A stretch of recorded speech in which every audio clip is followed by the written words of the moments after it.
In a world of black and white, my mother was hot pink, wrapped in neon green, and covered with glitter and sequins.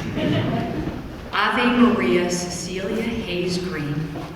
There will always be only one, and out of the billions of people in this world, she was our mother. She was larger than life, had a heart of gold, lived life out loud, and as Earl Spencer said in his eulogy of his sister, Lady Diana, she had a particular brand of magic, and so did my mother. She was charismatic, as John said, to the point of being able to make grown men dress up as Carmen Miranda in St. Catherine's 20th anniversary musical review. It was as if her spirit and energy knew no bounds. She was the kind of person where I could be walking through an airport in Detroit and someone would overhear my name and they would run up to me and say, "Oh my God, are you her daughter? Oh my God, I love her."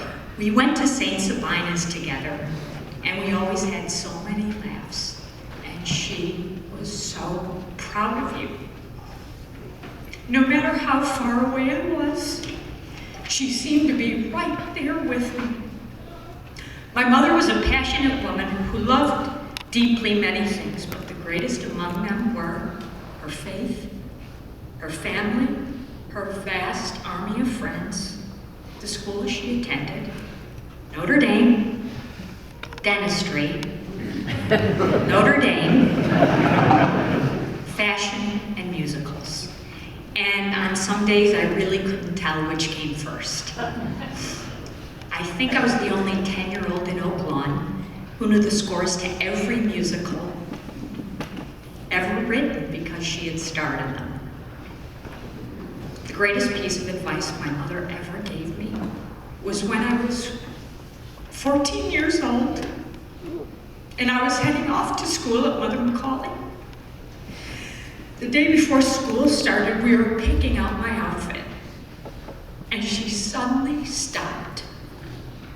And she looked at me with those sparkling green eyes and said with a certain ferocity, "Be nice to everyone." And those 4 words shaped the rest of my life. Unknowingly, she was imparting to me the second of Jesus' greatest commandments. Love your God with your whole heart and soul, and love thy neighbor as thyself. And I knew exactly what she meant. She didn't say be student council president, or a cheerleader, or get a 4.0, or get the lead in every play. That, of course, though, was expected. She was saying, be nice to the girls who sat alone at lunch, the ones who might not be the best dressed or the most popular. She wanted me to be nice to the janitors, the secretaries, my teachers, and the cafeteria workers. She was saying, do your best to comfort the outsiders, the misfits, and the lonely. Those 4 words live with me even today. And they are what I say to my children each time they leave the house. My mother and I shared the same name, but a very complex relationship. From the outside looking in, it would be impossible for anyone to understand it. Contained in it were some of the greatest mysteries of life. But there is one thing I am certain of. She created in me the exact person she would have me be. Through the grace of God over the past several years, my mother and I grew close again, and I feel very blessed that we returned to the love that we always had for one another. And then there were her sons, Christopher, John, Gavin, and Hugh. And there was not a mother who was more proud of her sons than she was. She called them my boys. Her devotion to them was palpable. As my father was dying, they vowed to him to take care of my mother the way he did for all those years. They did just that. They devoted every moment of their life taking care of her. They attended to her every need with unbelievable tenderness, compassion, and more love than any mother could have hoped for their sons. But secretly, it was their sense of humor that she loved the most. I am so proud to call them my brothers. I love growing up with them, but now I am simply in awe of them.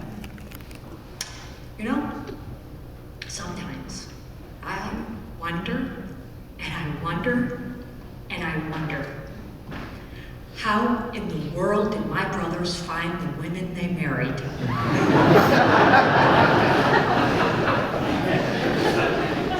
My sister-in-laws make the world go round.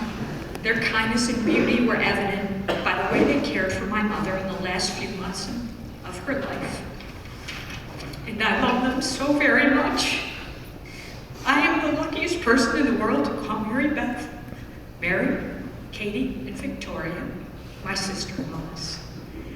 And as John said, first and foremost were her grandchildren.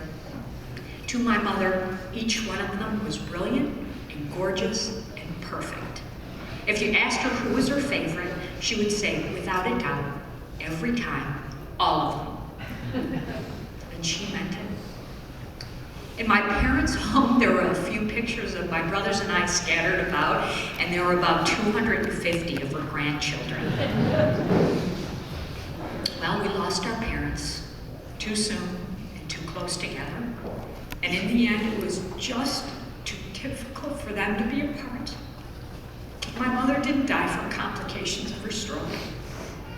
She died from a broken heart. And when my father died, the biggest part of my mother did die. She longed to be reunited with my father, her mother Agnes, her brother Hugh, and her father Christopher, and all the angels and saints who were waiting for her in heaven.